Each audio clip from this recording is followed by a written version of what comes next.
চাঁপাইনবাবগঞ্জের শিবগঞ্জ উপজেলাধীন ২ নং শাহবাজপুর ইউনিয়ন বিএনপির শাখার আয়োজনে ১৪ ফেব্রুয়ারি শাহবাজপুর ইউসি উচ্চ বিদ্যালয় প্রাঙ্গণে নুরুল ইসলাম আদিনার সভাপতিত্বে ও মাইনুল ইসলাম ও হামিদুর মেম্বারের সঞ্চালনায় এক কর্মী সম্মেলন অনুষ্ঠিত হয়েছে।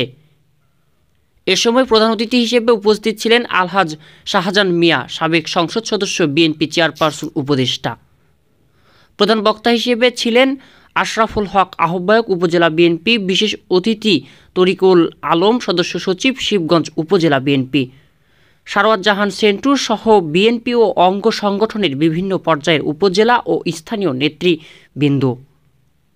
এ সময় বক্তারা বলেন, বাংলাদেশ জাতীয়তাবাদী দল বিএনপির অঙ্গ সংগঠনের ইতিহাস ঐতিহ্য তুলে ধরেন ও দলকে এগিয়ে নিতে হলে সকল কর্মীদের ঐক্যবদ্ধ হতে হবে এবং নতুন বাংলাদেশ বিনির্মাণে সকলকে কাঁধে কাঁধ মিলিয়ে কাজ করতে হবে বলে উল্লেখ করেন।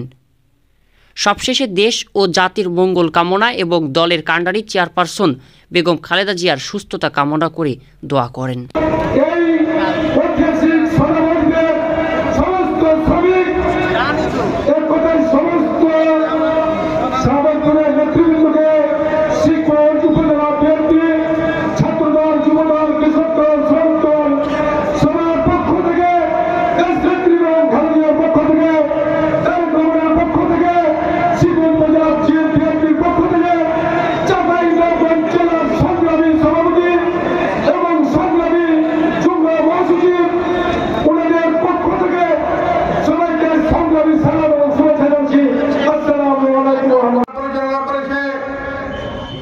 বিএনপি মানে সন্ত্রাস মুক্ত বাংলাদেশ, বিএনপি মানে চাঁদা মুক্ত বাংলাদেশ, বিএনপি মানে নকল মুক্ত শিক্ষা প্রতিষ্ঠান, বিএনপি মানে দুর্নীতি মুক্ত বাংলাদেশ উপহার দেয় সংগ্রামী ভাই আমার। এদের মধ্যে কোনো বিভেদ নাই। আপনারা কিন্তু মনে করবেন না কারোর সাথে কোন রকম দ্বন্দ্বে লিপ্ত হবেন না। কে কি দশটা লোক কোথায় কি করেছে, কোন গ্রুপের কথা কয়েছে, ধন্যবাদ করবেন না।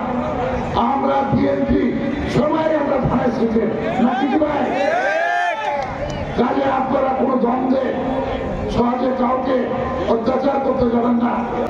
আমাদের নেত্রী, তিনবারের প্রধানমন্ত্রী, আমাদের মা, আগামী দিনের রাষ্ট্রের মহানব জনাব তারেক রহমানের ইচ্ছা এই বাংলাদেশে কোনো নির্বাচন হবে না, হবে না, হবে না।